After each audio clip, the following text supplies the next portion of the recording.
We're sure you know something about the cave rescue story, a truly amazing tale indeed. But do you know the full story? The uncensored, unsanitized version replete with an almost deadly fiasco that was kept secret, the heavy-handedness by the Thai military government, a boy's mysterious death, another death, and even talk of a naked lady deep in the perilous chambers of the cave. Today we'll do our best to cover everything in one place. Hour Zero. June 23, 2018. The Wild Boars soccer team has just finished practice on one of northern Thailand's many rugged soccer fields. These are poor boys from what Thais often call Barn Nork, which means the countryside. But sometimes it has a more derogatory country bumpkin-like connotation, what Americans might call them good country boys or even hicks. The team is based in a beautiful, lusciously green part of the country, not far from Mae Sai, a town on the border with Myanmar, used by backpackers for visa runs who stop at the local border market for cheap Chinese Viagra and counterfeit Louis Vuitton bags. Their 12 boys and their 25-year-old coach Aki finish soccer practice in a sprightly mood.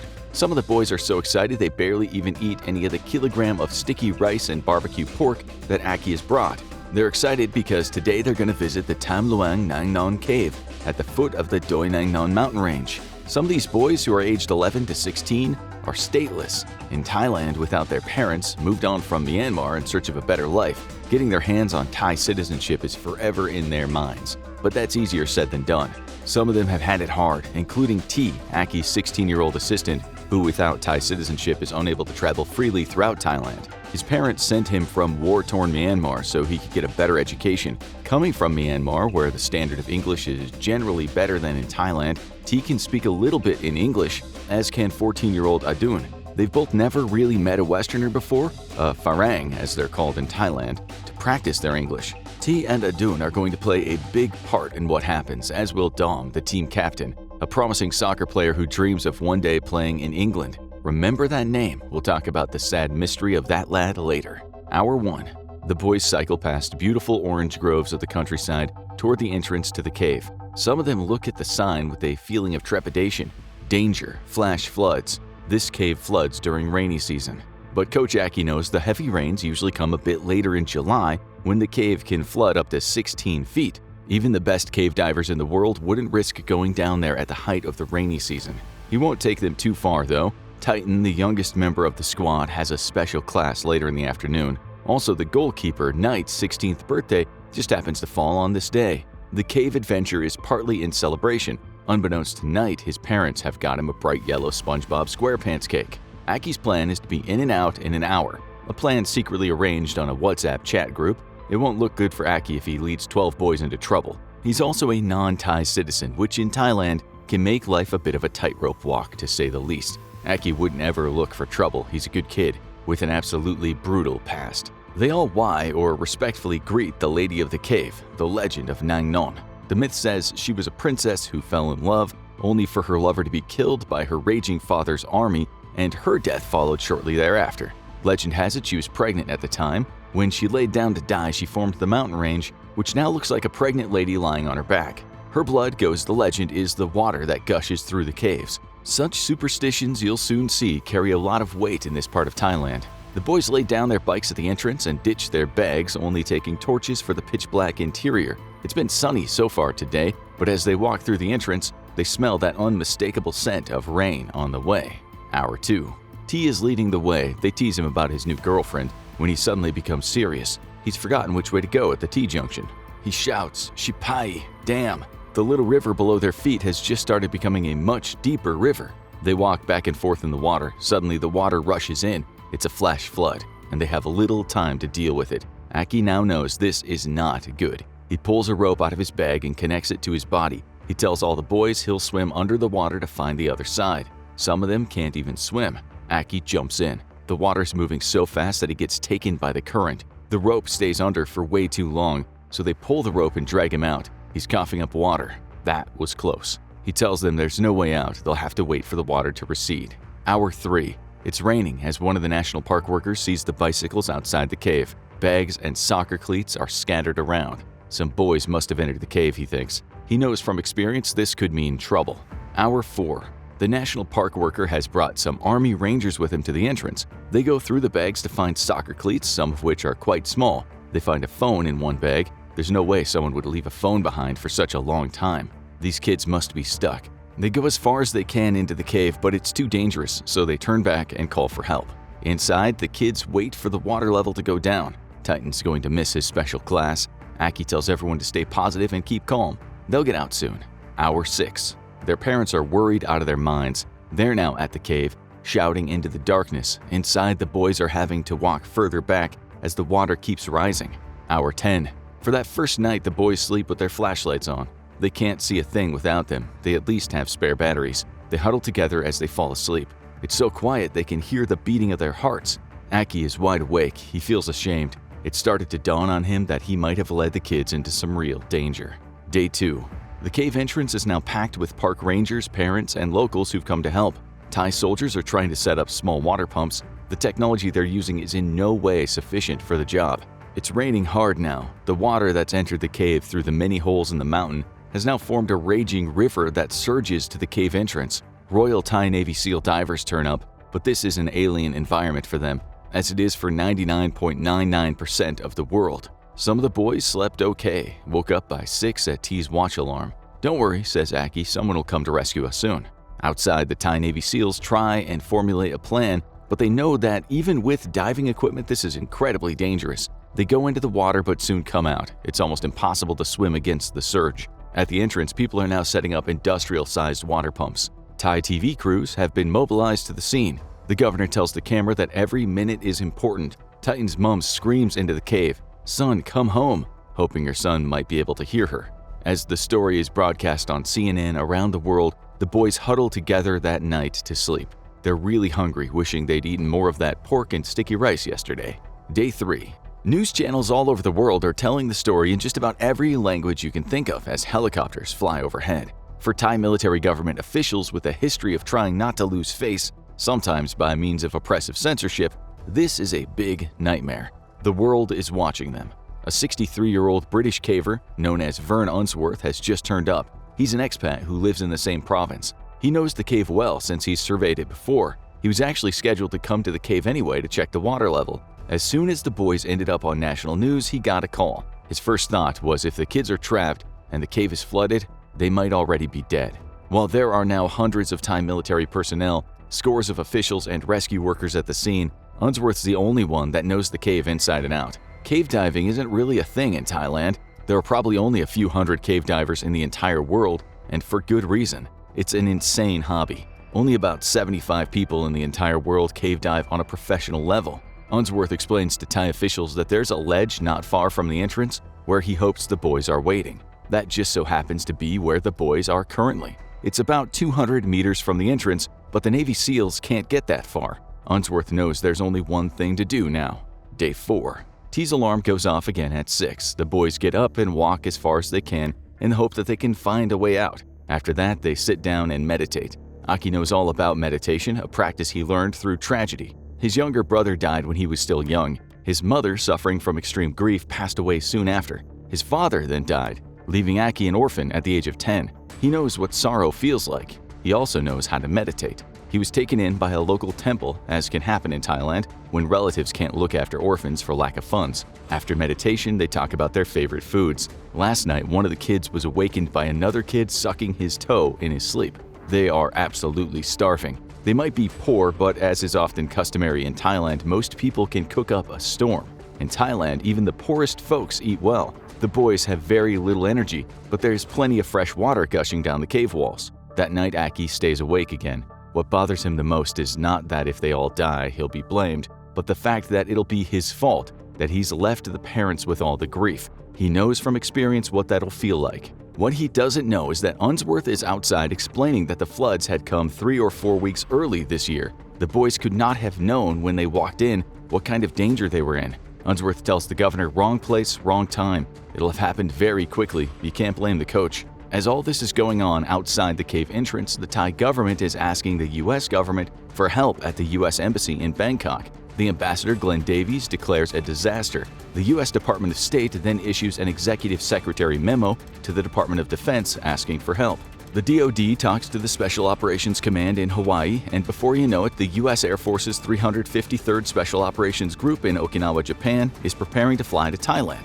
And they'll bring with them much-needed communications and medical equipment. They will manage the rescue along with the Thais, but one thing they can't provide is people who can dive into the cave. The U.S. military doesn't have such people. No one does. Well, there are a few people in the world who are crazy enough to dive into caves. Day 5. So far, the U.S. response has been very fast. The Royal Thai Navy has set up an operations tent. There must be 1,000 people now hanging around the cave. The U.S. and Thai forces have already coordinated with Unsworth, who's explained what they're dealing with here. He warns about the dangers, but at least they have a detailed map of the cave thanks to his past surveillance. Unsworth tells them they need some of the best cave divers in the world for this. He's called them already. He still half believes all those kids are already dead, but there is a chance they found that ledge. In England, a retired fireman named Rick Stanton and fellow cave diving enthusiasts John Volanthen and Rob Harper have already packed their things and have headed to Heathrow Airport. These guys all belong to the British Cave Rescue Council. Indeed, are the best men for the job.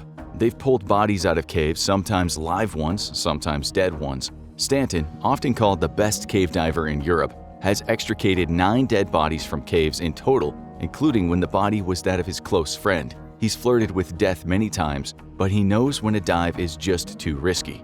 Day 6. When they land at the Thai airport, they receive a welcome that makes them self-conscious. Someone holds up a card saying they are the best divers in the world here to help Thailand. It's true, but these guys don't like too much attention. By their own admittance, they're kinda geeks. Guys who didn't have many friends in school, who were bullied a bit. In the depths of the cave is where they feel comfortable, even when it's like squeezing through a rabbit hole. On top of this, before Stanton got to Thailand, he admitted that he was depressed and done with diving. Later saying he told himself, "I devoted my life to reaching the pinnacle in this one activity that was absolutely pointless. It brought nothing to anybody." His outlook was about to change. When they get to the operations tent at the cave entrance, the first thought from some of the US and Thai military guys is, these divers look kinda old. The Thai Navy SEALs and the US Air Force personnel are about the fittest looking men you could find anywhere. Can a bunch of Asian geezers do what they can't do? Still, Derek Anderson, a 32-year-old rescue specialist with the US Air Force, understands the search now depends on these men.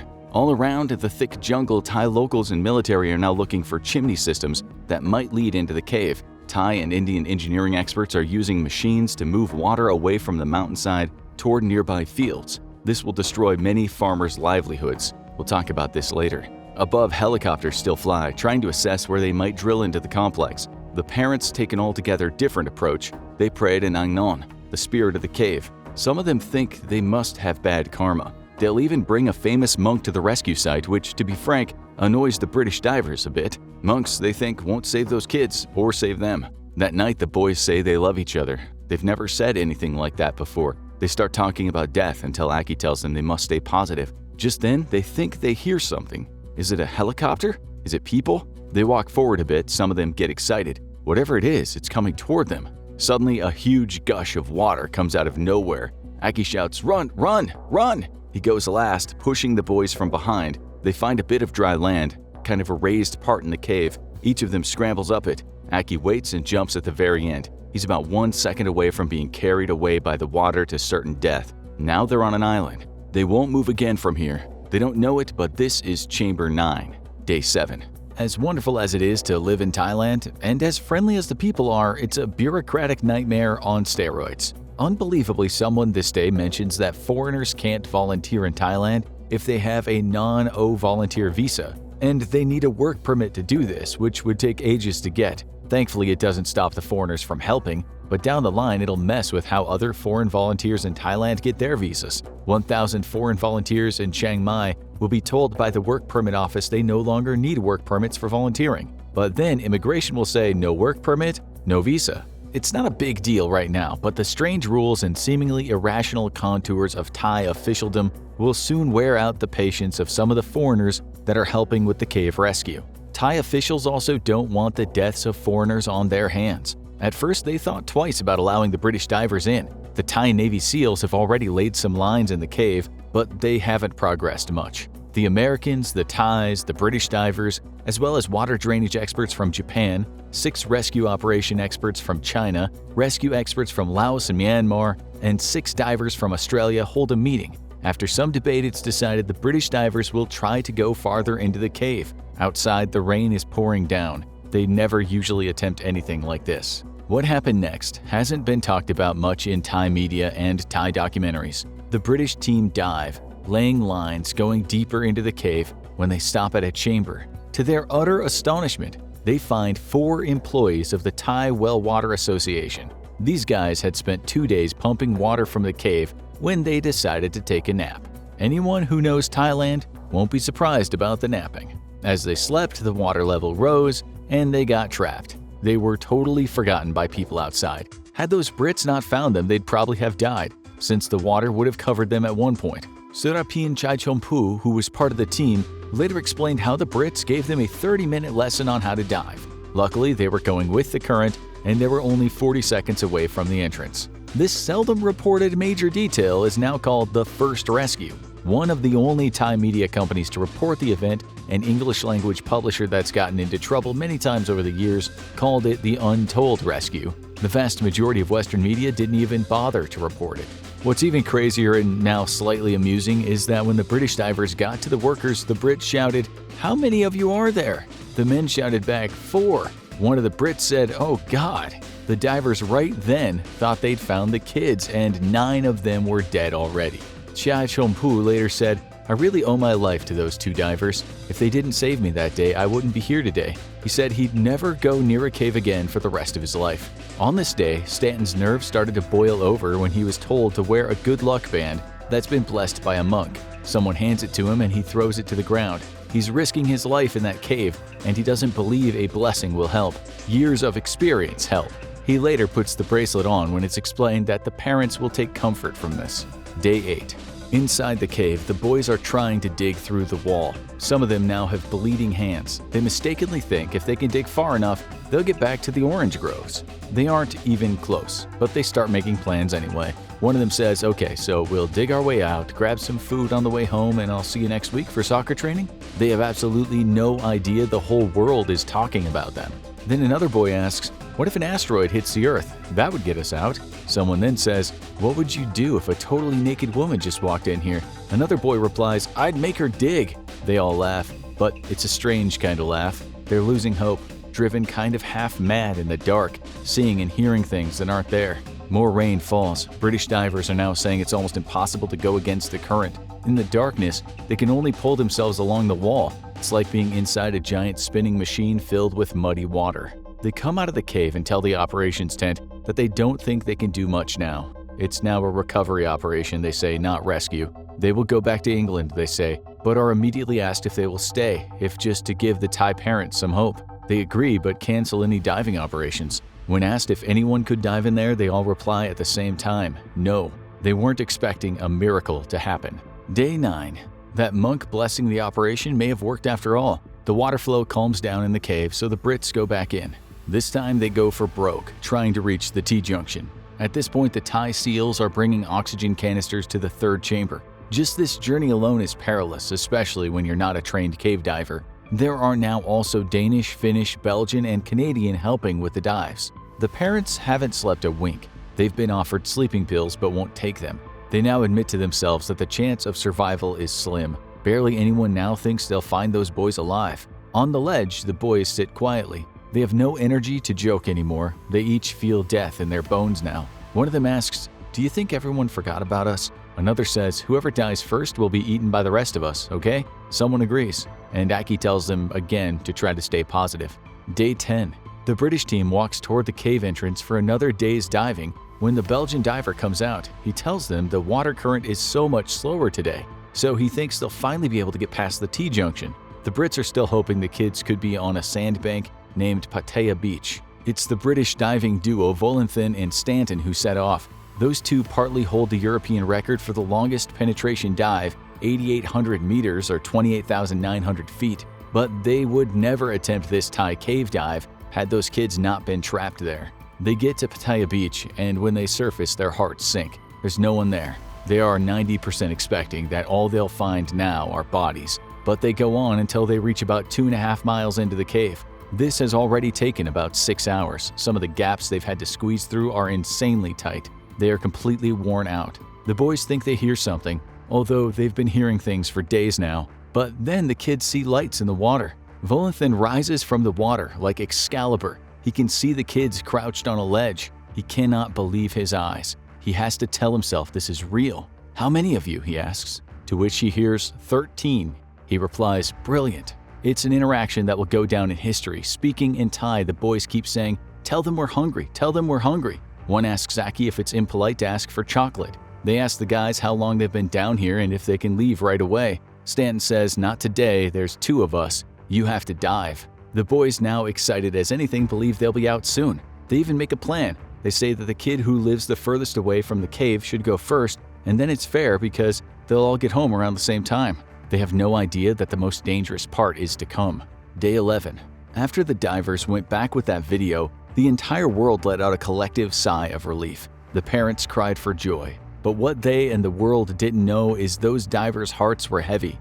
It was impossible to get the boys out. There was no way to do it, and so the ecstasy was short-lived. The Thai Navy SEALs and a Thai medic used the new line to bring foil sheets and some food to the boys. The boys are a bit disappointed the food is just power gels. This will still make them poop, and as weak as they are, there's a chance of infections on that dirty bit of land. Stanton tells the operations tent that the alarm went off on his watch, telling him there was only 17% oxygen. Stanton says if those boys are not removed soon, they face a slow and unpleasant death. Day 12. 3 Thai Navy SEALs and the medic who were supposed to have returned have not. The British go to look for them and find them on the island. They'd used up all their oxygen getting to the boys. Now the grown men are also stuck, but they say it's best if they stay with the boys until this thing ends. These men are incredibly brave men who've made a journey that could easily have killed them, but their lack of experience now has them stuck. Outside the cave, Thai authorities are told it'll be impossible to get those kids out. The British say when they rescued the Thai workers, that was hard enough. Those grown men struggled and hit their heads and they almost died, and they were right at the front of the cave. The British say without a doubt these kids will all die trying to get back. The Thais consider leaving them until the water goes down, which could mean waiting out the entire rainy season. The SEALs discuss setting up a telephone line all the way to the children so they can at least talk with their parents. But then, what about oxygen? What about sickness when their beach is one big toilet after an expected 1,800 meal poops over the weeks until the rain stops? Take them and they die. Leave them and they die. Take them and some may survive. Leave them and they all might survive. The whole world was watching those involved in the rescue. Everything they now did would affect the rest of their lives. That's about the time that Thai King Vajiralongkorn issued a very rare hand-signed letter. He thanked the foreign rescuers. Later, the Thai government said, "Get the boys out, we can't leave them there." Day 13. Unlucky 13. There's a little rain this day, but lots of work to be done. The Thai Navy SEALs are bringing an oxygen line into the cave to try to replace the buildup of carbon dioxide. It's during this operation that Saman Kunan, the 38-year-old retired SEAL, runs out of oxygen. He's the first person to die during this operation. He won't be the last, despite what you might have heard. The gravity of all this now hits everyone. These dives really are super dangerous, even for highly trained soldiers. People start losing hope that those kids will ever get out alive. The U.S. Air Force puts a report together. It states there is an extremely high risk to both the rescuers and the children and coach if they attempt to take the kids out. It's decided that the boys will have to be knocked out. It's the only way. Otherwise, they'd just panic and die. That much is absolutely certain. 2 Australians, a cave diving physician who can administer the anesthesia medicine, Richard Harris, and a vet and diving expert named Craig Challen join the operation. They are also some of the best cave divers in the world, but it's their medical expertise that makes the difference. At first, though, Harris says he just won't do it. It will kill the kids, he says, but the Brits convince him that if he doesn't do it, they die anyway. Day 14. The UK dive team agrees that there will be 3 teams, each with 2 men working together. The teams are Volanthen and Stanton, and 2 other English guys named Jason Mallinson and Chris Jewell. Challen and Harris make up the team. An Irishman named Jim Warney will also play a big part, as he will take Coach Aki out on the last day. But in total, about 90 divers worked in that cave, 40 from Thailand and 50 from all over the world. Prior to the rescue, the divers take a bunch of Thai children to a pool so they can practice putting face masks on them. They also try to move the children around the pool. To deal with misunderstandings between the Thais and the foreigners, a well-known and well-liked American Chiang Mai-based expat who's been in Thailand for 20 years is brought in. His name is Josh Morris. He's been at the forefront of northern Thailand climbing scene for years. He also has experience cave diving, plus he's got a very cool head. It's Morris who acts as the go-between for the Thais and the foreigners, who at times are still having some cultural misunderstandings. That hierarchical face culture Morris knows very well after 2 decades. Importantly, the Thai government agrees that if anyone should die, the foreigners will be given diplomatic immunity, meaning they won't be charged with manslaughter. They'll just have to live the rest of their lives feeling like they failed. That's what they expected, Harris later said. I expected the first 2 kids to drown, and then we'd have to do something different. I put their odds of survival at 0. He knows this, but his beloved father had always fostered him in a sense of morality and to live your life to do good. As for the parents, the government doesn't tell them what's really going to happen. No consent forms are signed. They're only told the kids will get a mild sedative. Day 15. The plan is, give the kids a hit of Xanax first to calm them down. To knock them out, they'll have a blast of ketamine. One problem is people don't remain unconscious very long, so the divers will have to administer numerous shots. They'll have to become anesthesiologists in a day. If the kids wake up at any point in the water, they're dead. They will also have a shot of atropine, which will suppress saliva so they don't choke on the journey. As we said, the kids have chosen who goes first. They still think they have to cycle home. The operation will consist of hundreds of people in the cave, some diving, some carrying the kids on stretchers and pulling them on a pulley line. If it works, they'll be transported in ambulances to a helicopter landing zone, and then the Royal Thai Army and Royal Thai Police will put them in a medevac helicopter and take them to the hospital in Chiang Rai. The oxygen level where the kids are now is 15%. To sustain life without any issues, humans need between 19.5% and 23.5%. It's also still raining. Those pumps are working overtime. In the end, more than 1 billion liters of water will be removed from the cave. It works out at about 420,000 US gallons per hour, and it's going to drown the local farmers' fields. These poor families will lose their lifeblood, but they don't complain. In Thailand, if you don't earn, you don't eat. The safety net is threadbare, but the government will later compensate the 126 farmers who sacrificed their land. 18 of them will refuse any compensation at all. Day 16. It's time.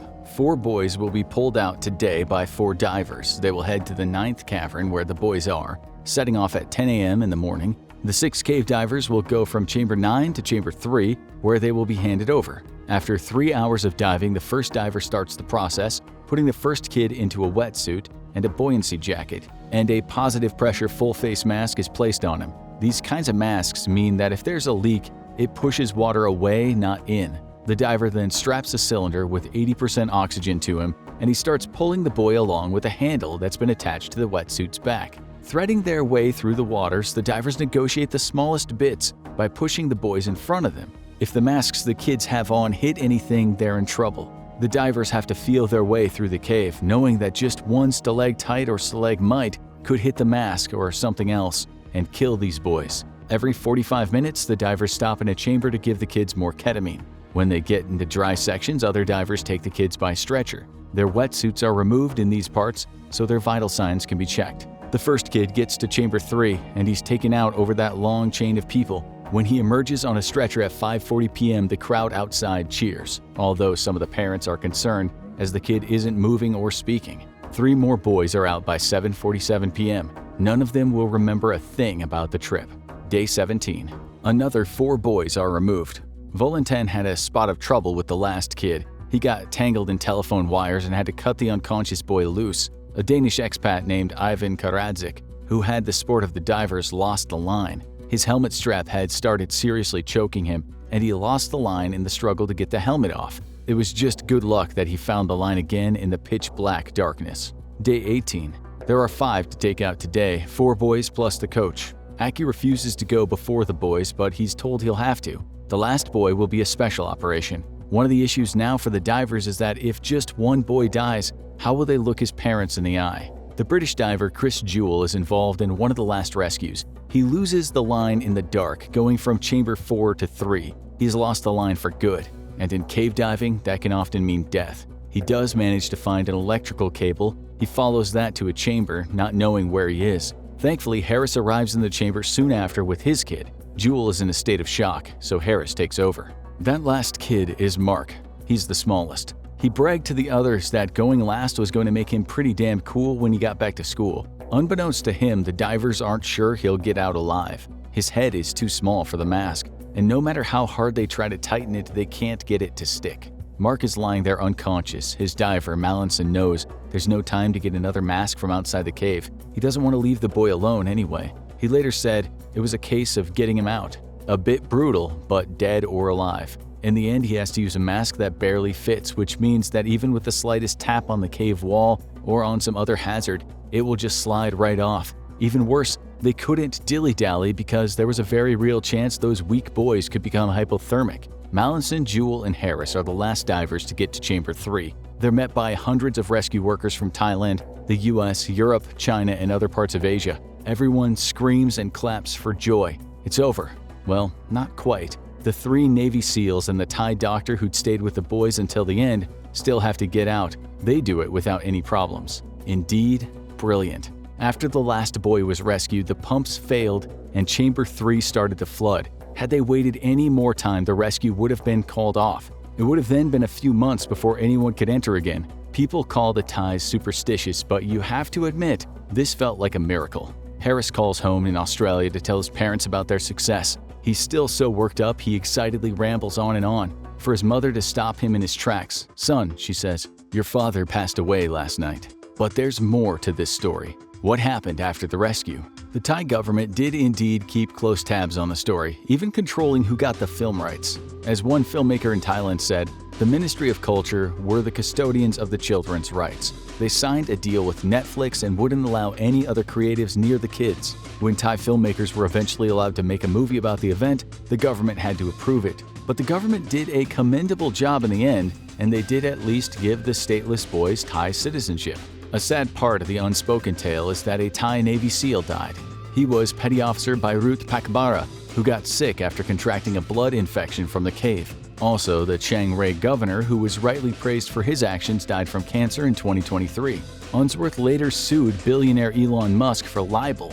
During the rescue, Unsworth said Musk's idea of using a small submarine was unrealistic and a PR stunt, after which Musk called Unsworth the pedo guy on Twitter, which Unsworth certainly wasn't. Still, he didn't win his court case. Musk's lawyers argued that the pedo thing was Musk stating not a fact but issuing an insult. Actually, Musk had doubled down with his accusation in a letter to BuzzFeed, but he believed unreliable evidence. Unsworth hadn't married a young girl as Musk believed, but a 40-year-old woman. Then there is Dom, Captain Dom, who, with the help of a Thai soccer player who'd played professionally in England, was able to go to England to play at an academy and go to school there. Dom's dream came true, and then in 2023, he suddenly dropped dead. He was found unconscious in his dorm room and no one knows why. The English authorities, even after many months, have not yet explained what happened. There have been rumors that he hit his head, but it's not conclusive at all, and it never will be either since Dom was quickly cremated. His death remains a mystery. It was months ago now that the media said the conclusive cause of death would be issued soon. We know Dom was healthy because he got a full health check after the cave rescue and another when he got a student visa for England. His poor mother, who told the press he was always a great son to her, had to watch his funeral in England via live video link. She launched an appeal to bring his ashes back to Thailand. "Our family is not rich, and recently, he was our main breadwinner," she said. "Please help us bring his body back." One of Dom's old teammates wrote, "Sleep well, my dear friend. We will always have 13 of us together." Now you need to watch Crazy Rescue Mission of Hijacked Airplane, Operation Entebbe, or have a look at What Do Bangkok's Body Snatchers Actually Do?